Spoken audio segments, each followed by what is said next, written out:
Welcome to Growing Minds Through Stories. Here, stories come alive to inspire, teach, and spark your imagination. Hit subscribe and join the journey. Let's grow together. बाबुल शहर जिंदगी से भरपूर था। बाजार में व्यापारी अपना सामान बेच रहे थे। उनकी आवाजें जैसे सौदेबाजी और व्यापार का संगीत थीं।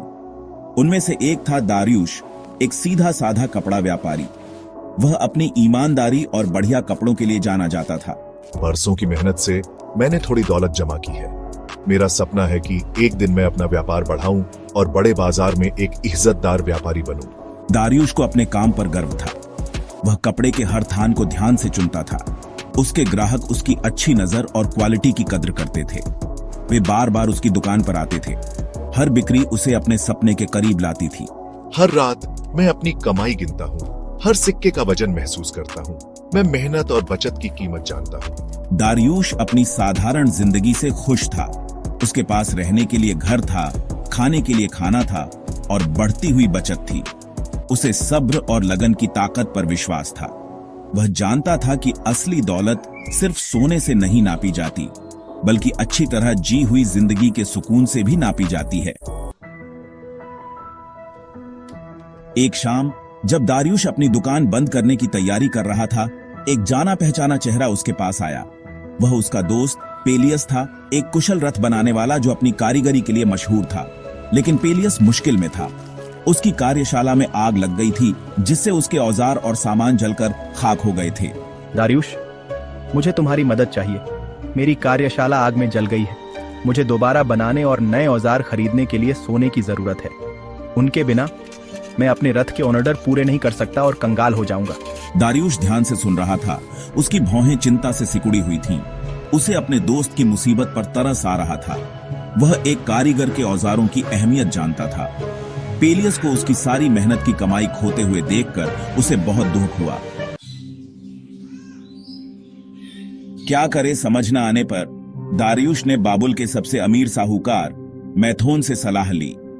मैथोन एक चतुर व्यापारी था जो अपनी बुद्धिमानी और मुनाफा कमाने की क्षमता के लिए जाना जाता था।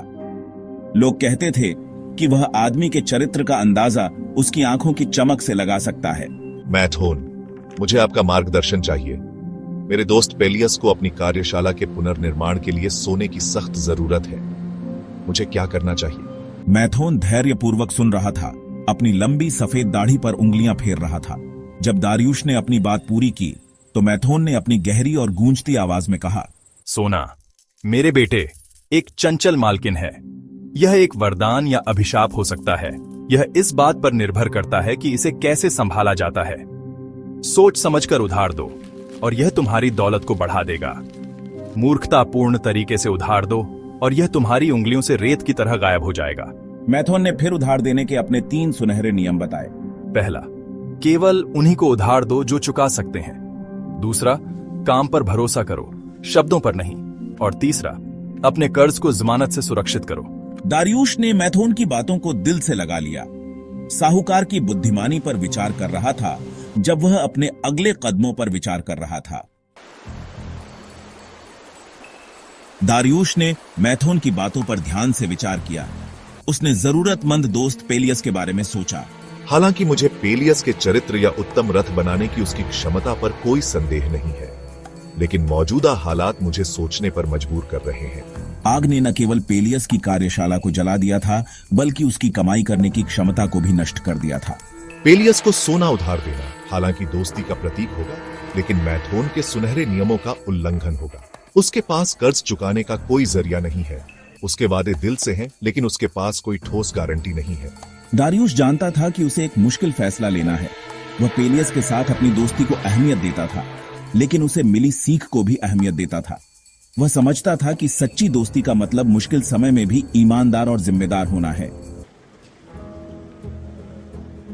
दारियुश पेलियस के पास लौटा। उसका दिल भारी था। उसने अपनी मुश्किल के बारे में बताया, मैथोन से मिली सलाह के बारे में विस्तार से बताया। इन हालात में सोना उधार देना हम दोनों के लिए नासमझी होगी।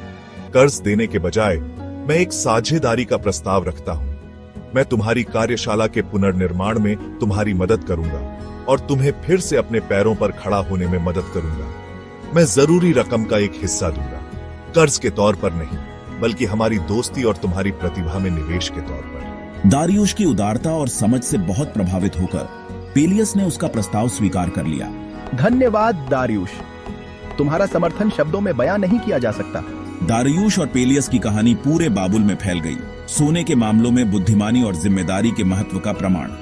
यह एक याद दिलाता था कि असली दौलत सिर्फ सोना जमा करने में नहीं है, बल्कि दोस्ती के बंधन में भी है, मेहनत की कीमत में और सही फैसले लेने की बुद्धिमानी में। सोने का वजन भारी था, लेकिन समझदारी से लिए गए फैसलों का वजन कहीं ज्यादा था। And that's the lesson from today's story. But remember, wealth isn't built in a day. It's built with knowledge, patience, and smart choices. Now it's your turn. What's one money habit you'll start today? Drop a comment below. If you love this story, make sure to like, share, and subscribe for more epic adventures that grow your mind and your wallet. Hit the notification bell so you never miss a golden lesson. See you in the next story.